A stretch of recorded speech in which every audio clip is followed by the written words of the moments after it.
저는 통곡 인생에서 통독 인생으로 라는 제목으로 이렇게 삶을 나누겠습니다.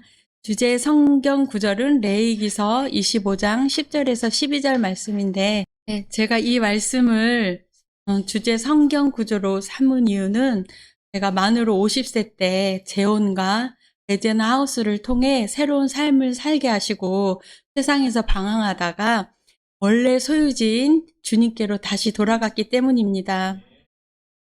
저의 삶을 통해 하나님의 은혜만이 나타나길 소망하며 시작하겠습니다. 어렸을 때 저는 말 잘 듣는 착한 딸로 불교와 무속신앙을 믿는 엄마를 따라 절에도 가고 또 연합고사를 보고 나면 일기장에 이렇게 불경을 한 2페이지 정도 가득 이렇게 써놓고 합격을 기원했었습니다. 근데 저와는 달리 언니는 중학생 때부터 엄마 몰래 교회를 다니다가 들켜가지고 엄마에게 맞기도 하고 또 성경책을 엄마가 찢어가지고 밖에 던져버리고 그래서 가정에 분란이 이렇게 생기고 언니가 이렇게 말을 안 들을까 제가 신앙이 없다 보니까 그래서 언니가 좀 믿기도 했어요. 그리고 같은 방을 쓰고 있는데 언니가 이렇게 복음성가를 딱 틀면 저는 그게 듣기 싫어가지고 얼른 끄고 가요를 딱 트는 거예요. 그러면 언니는 또 그걸 딱 끄고 복음성가를 딱 트는 거예요. 그러면서 서로 이렇게 다투다가 그런 적이 있었습니다. 그런데 어느 날 언니 노트에 이런 성경 구절이 쓰여 있는 거예요. 믿음은 바라는 것들의 실상이요 보이지 못하는 것들의 증거니. 이 히브리서 11장 1절 말씀이 쓰여 있는데 처음 보는 이런 글귀였는데 글의 힘이 느껴졌어요. 그래서 제가 그것을 몇 번이고 계속 이렇게 읽어봤는데 도저히 그 뜻이 이해가 되지가 않았어요. 당연했겠죠. 제가 믿음이 없었기 때문에. 그리고 이제 언니가 교회에서 문학의 밤에 올 발표를 한다고 하더라고요. 그러면서 저보고 이렇게 꼭 와달라고, 네가 한번 꼭 와서 봤으면 좋겠다고 이렇게 하도 이제 권하길래 저희가 약간 어렸을 때는 리얼 남매였거든요. 리얼 자매였거든요. 그래서 별로 가고 싶지 않은데 언니가 너무 부탁을 하니까 그러면 알겠다고, 그럼 한번 가줄게 이러면서 했는데 막상 그날이 됐는데 가기가 싫은 거예요. 그래서 그냥 안 가고 이제 있었는데 언니가 갔다 와서 그런 언니의 모습을 처음 봤어요. 너무 실망을 하면서 네가 올 줄 알았는데 안 왔다고 하면서 다음에 꼭 네가 교회를 한번 꼭 와줬으면 좋겠다고 하는 거예요. 그래서 알겠다고 제가 좀 미안한 마음이 들더라고요. 그래서 그 약속 때문에 교회를 제가 가게 됐습니다. 교회를 딱 갔는데 거기에 얼굴이 하얀 전도사님이 예수님을 복음을 전하고 계셨는데 딱 앉아서 옆에 주위 사람들은 아무도 안 보이고 그 전도사님 얼굴만 이렇게 클로즈업 되면 보이면서 그 사형리를 말씀하시는데 그게 그대로 믿어지는 거예요. 그래서 제 마음속에 예수님이 이렇게 영접이 되면서 천국 가고 싶어서 제가 이제 예수님을 믿게 됐어요. 근데 교회를 그러면서 한 몇 번 나가지 않았는데 그 교회에서 부회장을 뽑는, 학생에서 부회장을 뽑게 됐는데 제가 몇 번 나가지도 않았는데 학생들이 이렇게 전부 다 이렇게 투표 용지를 해서 이렇게 주는데 저는 한 표도 안 나올 것 같은 거예요. 제가 왜냐하면 간지 얼마 안 됐으니까 또 믿음도 없고. 그래서 제가 이렇게 앉아서 저기 박영수라는 친구하고 저하고 딱 2명이 이제 후보로 올라온 거예요. 그래서 박영수를 쓸까 내 이름을 쓸까 하다가 내가 너무 0표면 너무 창피하잖아. 그래서 제가 주은미를 적어서 냈습니다. 그런데 결과가 어떻게 됐을까요? 결과가 그 친구가 빵표가 나오고 제가 몰표가 나온 거예요. 너무 어이가 없지만 너무 부끄러웠어요. 왜냐면 이 친구들이 다 내가 내 이름을 쓴 줄 이게 딱 들통이 난 거잖아요. 너무 부끄러웠지만 아닌 척 하면서 이제 부회장으로 뽑혔으니까 얼떨결에 이제 1년 동안 부회장의 할 일을 합니다. 무엇을 했냐면요, 청소만 열심히 했습니다. 왜냐면 믿음이 없었기 때문에 뭐 할 수 있는 게 아무것도 없었어요. 그래서 내가 그러면 내가 할 일은 뭐지? 이렇게 생각을 해보고 청소만 열심히 해야 되겠다 이러면서 1년 동안 엄마에게는 이제 학원 간다고는 핑계를 대고 제가 부회장 그렇게 청소만 열심히 하면서 1년을 지내게 됐습니다. 그러던 어느 날 교회에 부흥 목사님이 오신 거예요. 그래서 저는 처음 보는 광경에 조금 낯설기도 하지만 좀 재밌기도 했어요. 그러면서 이제 부흥 강사 목사님이 말씀을 쭉 전하고 나신 다음에 이제 한 사람씩 나와서 이렇게 기도를 받더라고요. 저는 당연히 믿음이 없었기 때문에 그냥 가만히 앉아 있는데 한 사람 한 사람씩 나가면서 기도를 이렇게 예언 기도를 받기 시작하는데 언니가 이렇게 나가는 거예요. 그래서 언니한테는 뭐라고 하지 이렇게 보고 있는데 그 목사님이 사모가 되겠다고 하는 거예요. 그래가지고 제가 속으로 너무 웃긴 거예요. 집에서 엄마 말도 잘 안 듣고 엄마랑 맨날 가정의 분란이 거의 언니 때문에 이렇게 일어나는데 사모는 아무나 되나 막 이렇게 생각을 하면서 그렇게 생각을 했는데 실제로 이제 언니가 이제 청년이 되고 난 다음에 지금의 형부를 만나서 정말 사모가 된 거였습니다. 저는 그 다음에 이제 1년 동안 열심히 부회장 생활을 한 다음에 그 다음 해에 이제 더 이상 자격증 딸 게 없어서 학원을 갈 수가 없어가지고 엄마한테 이제 더 이상 이제 주일에 교회 갈 핑계거리가 없기도 하고 이제 제가 상고를 다녔는데 취업 준비를 해야 돼서 이제 교회를 그만 다니게 됩니다. 그리고 저는 대기업에 취업을 하게 되었고 세상적으로 순탄하게 이렇게 생활을 하다가 학연 출장 온 남편과 24살에 사내 결혼을 하게 됩니다. 그때 언니는 저보고 불신자하고 결혼하면 안 된다고 이렇게 굉장히 힘들어진다고 하는데 제가 신앙이 없었기 때문에 불신자와 또 믿는 사람과의 생활이 어떤지 모르기 때문에 저는 그냥 사내에서 만난 그 이제 그 전 남편과 결혼을 하게 됐는데 제가 교회는 다니지 않았지만 제 마음속에 예수님을 영접했잖아요. 그래서 가끔씩 제가 기도를 드렸어요. 하나님, 지금은 제가 하나님 손을 놓지만 언젠가는 제 손을 놓지 말고 꼭 불러주세요. 이런 기도가 이렇게 가끔씩 이렇게 하게 됐습니다. 그리고 이제 저는 신자 남편을 따라 멀리 남쪽 지방으로 시집을 오게 됩니다. 친정 식구도 없었고 친구들도 아무도 없었고 이게 연애 생활하고 결혼 생활은 완전히 딴판이더라고요.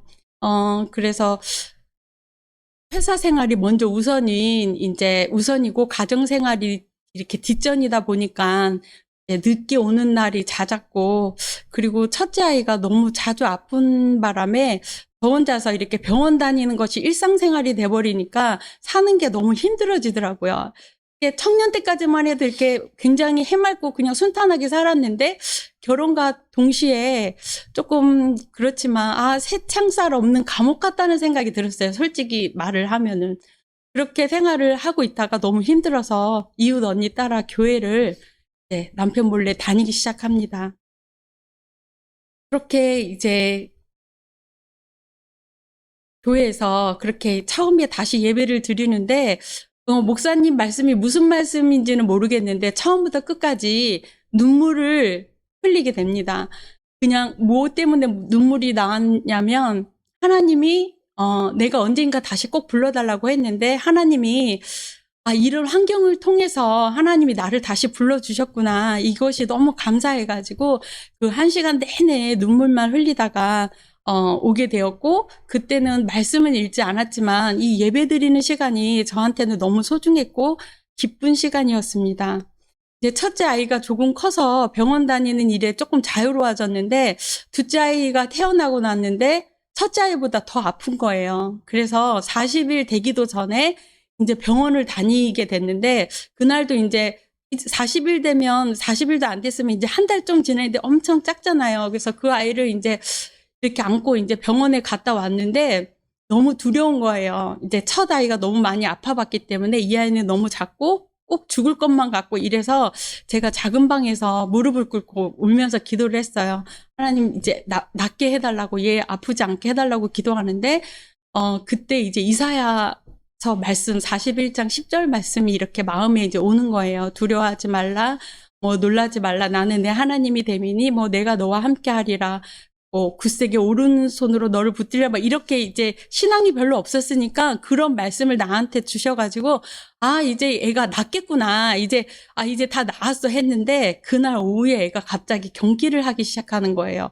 그래서 너무 당황해가지고 이제 빨리 경기를 하면 따야 된다 그러더라고요. 그래서 이제 시장에 잘 따는 아줌마가 계셔가지고 막 갔어요. 우리 애를 지금 경기하니까 얘를 좀 따달라고 하니까 그 아주머니가 이 애를 딱 보더니 너무 작으니까 딱 나는 따는 사람이 아니라고 딱 이렇게 모른 척 하시더라고요.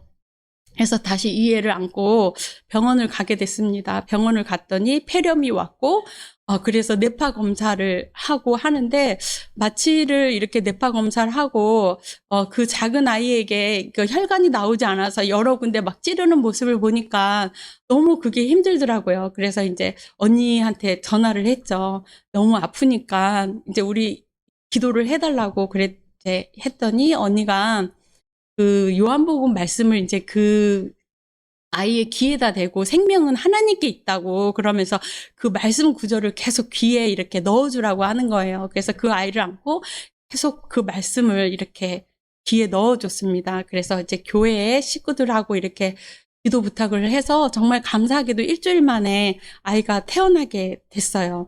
그래서 이때까지만 해도 제가 무슨 일만 있으면 언니한테 전화하기가 바쁜 거예요. 왜냐면 언니의 하나님 계시는 건 알겠는데 나의 하나님 되시는 게 믿어지지가 않는 거예요. 그래서 한 날 교회에 가면서 울면서 기도했어요. 하나님, 언니의 하나님 계시는 건 알겠는데 나의 하나님 되시는 거를 못 느끼겠다고 이거를 느끼게 해달라고 기도를 간절히 하고 있는데 이렇게 성경책을 딱 이렇게 보여주시면서 이게 곧 나라고 하시면서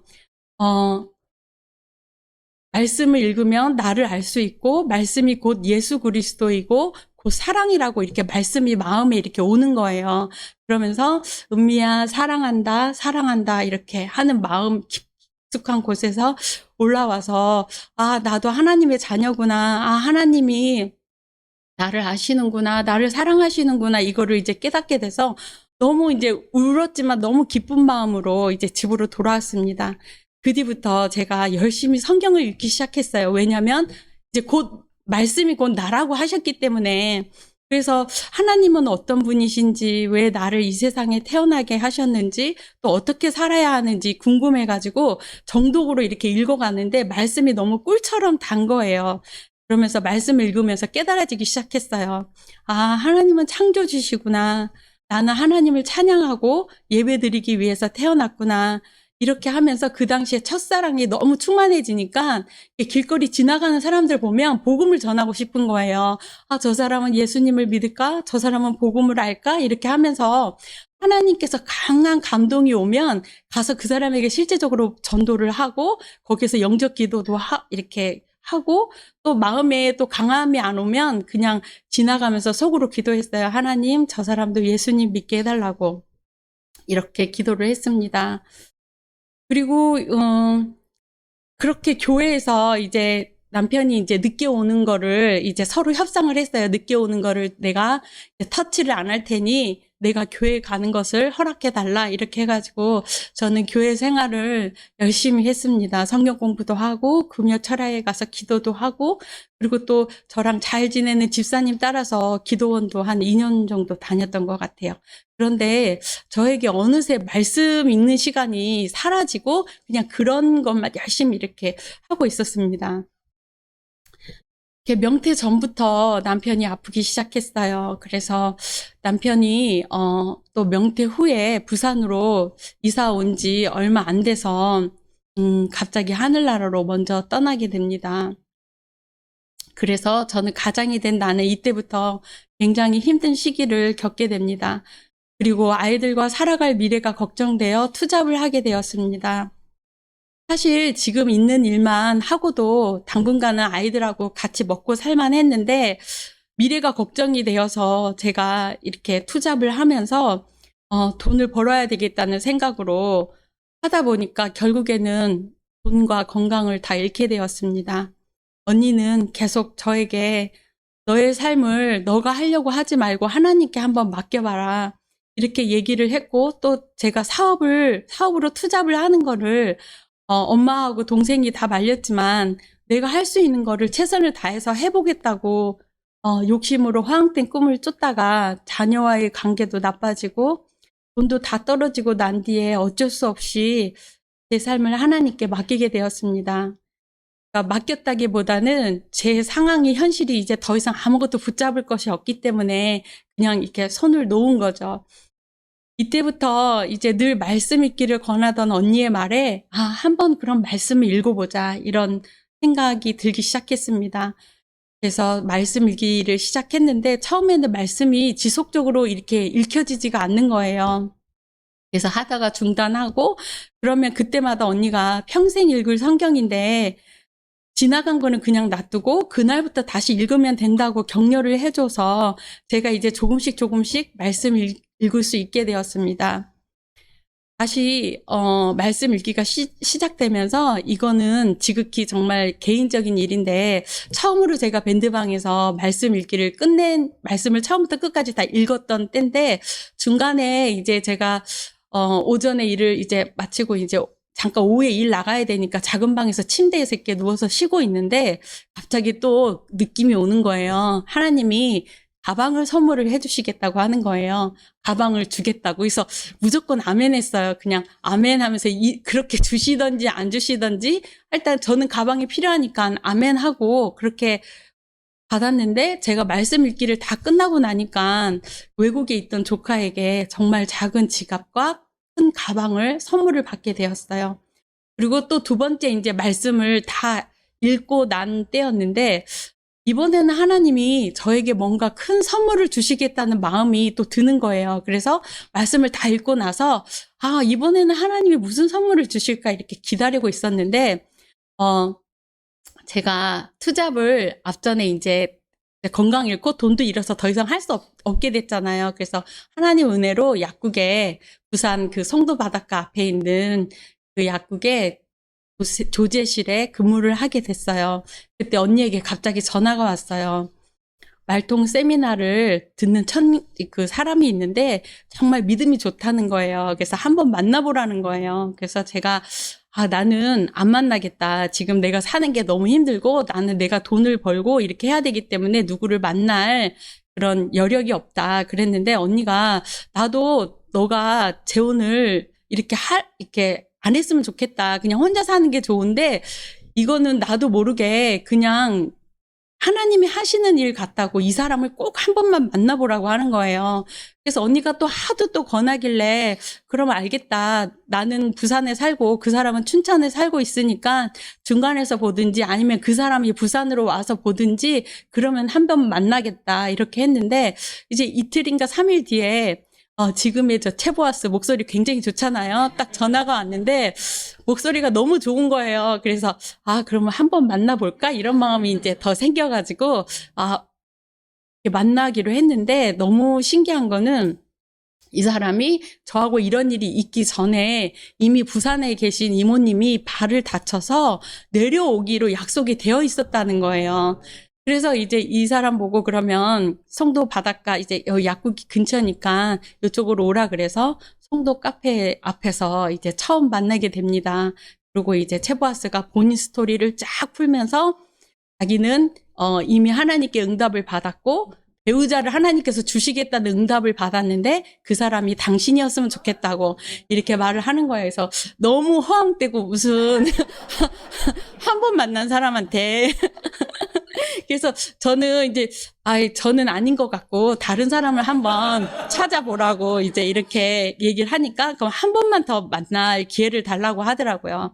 그래서 그 다음날 또 한 번을 만났어요. 근데 신앙적인 얘기를 막 하는데 딱 한 가지 나보다 신앙이 좋구나 이런 생각이 들었어요. 그래서 정말 하나님 은혜로 이 사람이 총 두 번 요 처음 만나는 거 합쳐서 두 번을 부산을 내려왔는데 이틀 동안 이모님 집에 머무르면서 총 4번을 만났고 4개월 만에 저희는 결혼을 하게 됩니다.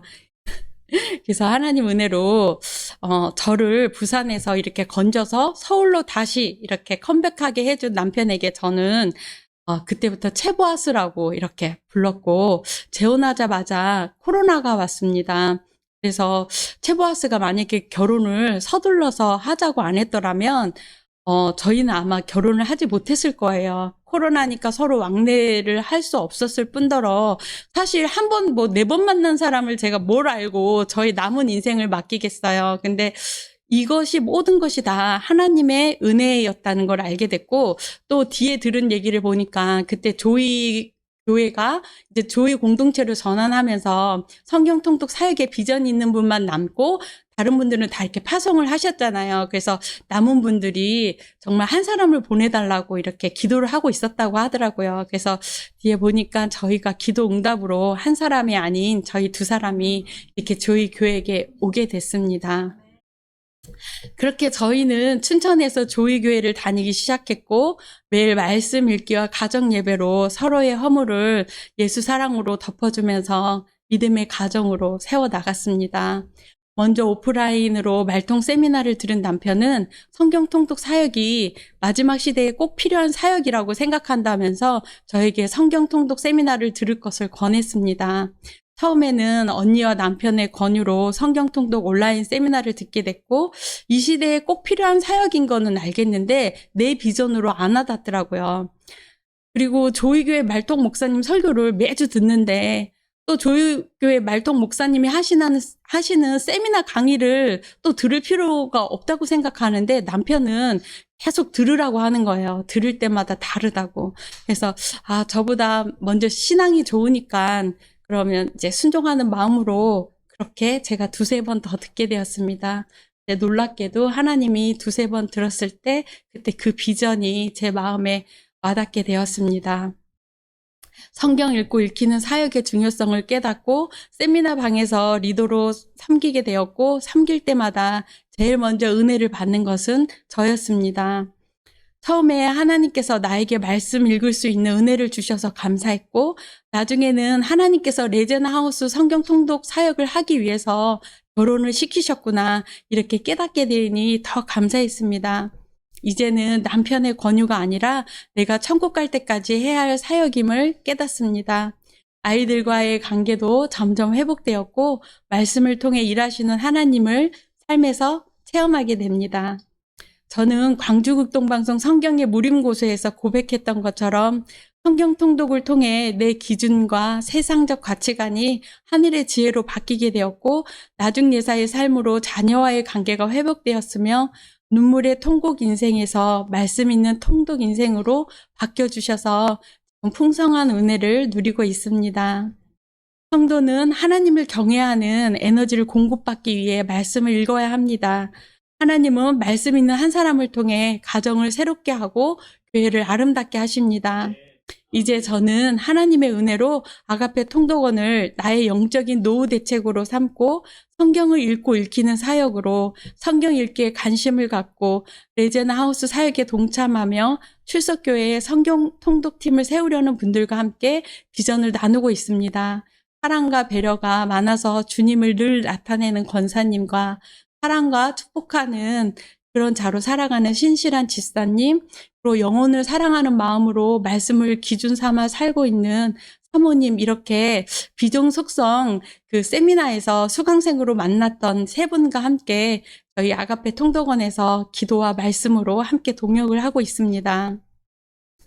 말씀을 사랑하는 분들과 성경 읽기를 통해 성경 있는 가정과 교회와 다음 세대를 세워가며 하나님의 사랑을 풍성히 누리시길 원하시는 분들은 아가페 통독원이 언제든지 환영하고 기다리고 있습니다. 내가 이를 때까지 읽는 것과 권하는 것과 가르치는 것에 전념하라고 디모데전서 4장 13절 말씀에 아멘하며 희년에 새롭게 태어나게 하신 하나님께서 노후 대책으로 일생일대 최대 기적과 최고 축복인 성경 통독 사역에 사용하여 주심을 감사합니다. 그리스도의 신부인 성도는 현실에서 천국의 실상을 보며 말씀, 기도와 나중 예사, 천국 용사로 살아야 합니다.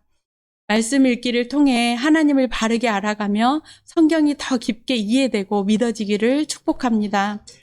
마지막으로 제가 좋아하고 제 인생이 담겨져 있는 복음성가 가사를 들려드리고 마치겠습니다. 고달픈 삶에 은혜도 무뎌지고 곧 사라질 것에 내 마음을 두었습니다. 헛되고 헛된 것들을